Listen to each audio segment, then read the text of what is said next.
Nous sommes à Sharm el-Sheikh en Égypte. Au cours des 6 derniers mois, la ville a accueilli 2 conférences internationales et en voici une de plus. Cette fois, c'est le Forum Africa 2018. Je suis arrivé un jour plus tôt que prévu et je me dirige directement vers ce qui sera ma première interview. Madame Chilesa Kapwepwe, c'est la première femme secrétaire générale du marché commun de l'Afrique orientale et australe. Je l'interroge sur le rôle des femmes dans l'agenda africain. Je pense que les femmes ont un rôle crucial à jouer dans le programme de développement de l'Afrique, car nous représentons tout d'abord environ la moitié de la population. Donc si nous ne participons pas, nous n'utilisons pas une grande partie des compétences et de l'expérience que les femmes apportent à ces postes.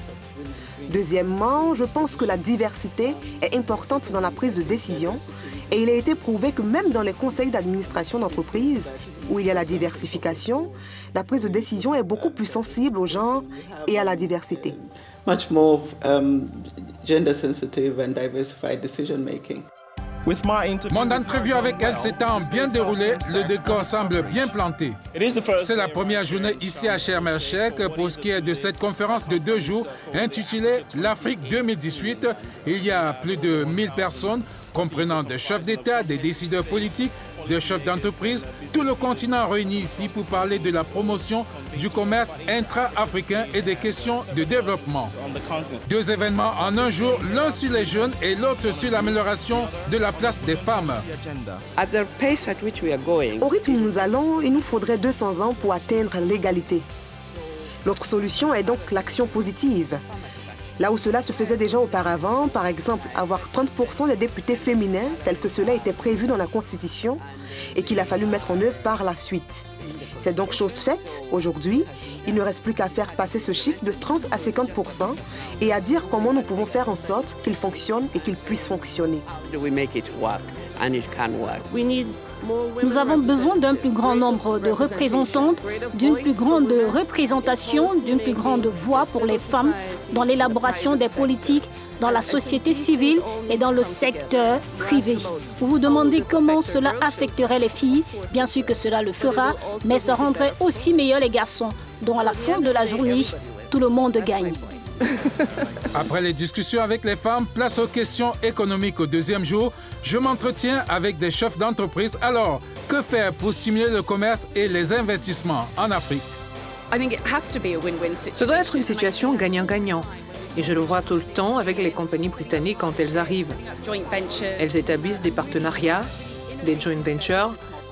Elles innovent leur business model de façon à ce qu'il n'y a pas que le profit mis en avant. Mais elles investissent dans les communautés, elles investissent aussi dans la technologie, investissent dans la main-d'œuvre locale, de façon à ce qu'il y ait cette amélioration des capacités. Et pour moi, c'est une situation gagnant-gagnant. Si le commerce inter-État ou intra-État se déroule correctement, je pense que nous n'aurons vraiment pas besoin parce que l'UEMOA, c'est à peu près 100 millions d'habitants et la CEDEAO, il faut compter à peu près plus de 300 millions d'habitants. Donc vous voyez un peu, c'est un grand marché. Donc si le commerce se développe bien entre nos différents États, je pense que chaque État gagnera. Avec plus de 200 startups représentées, dont beaucoup ont présenté leurs produits lors d'une exposition, les affaires vont bon train, ainsi que dans les rues de Sharm el-Sheikh. Avant, l'économie n'était pas bonne, mais maintenant, nous sommes les meilleurs. Nous avons maintenant beaucoup de produits fabriqués en Égypte et beaucoup de gens qui travaillent.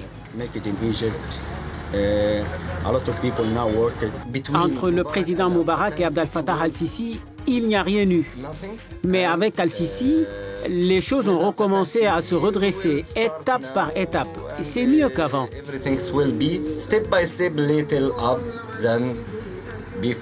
Pour beaucoup d'entre eux, il est normal que leur business se développe grâce à l'afflux des dirigeants dans leur ville.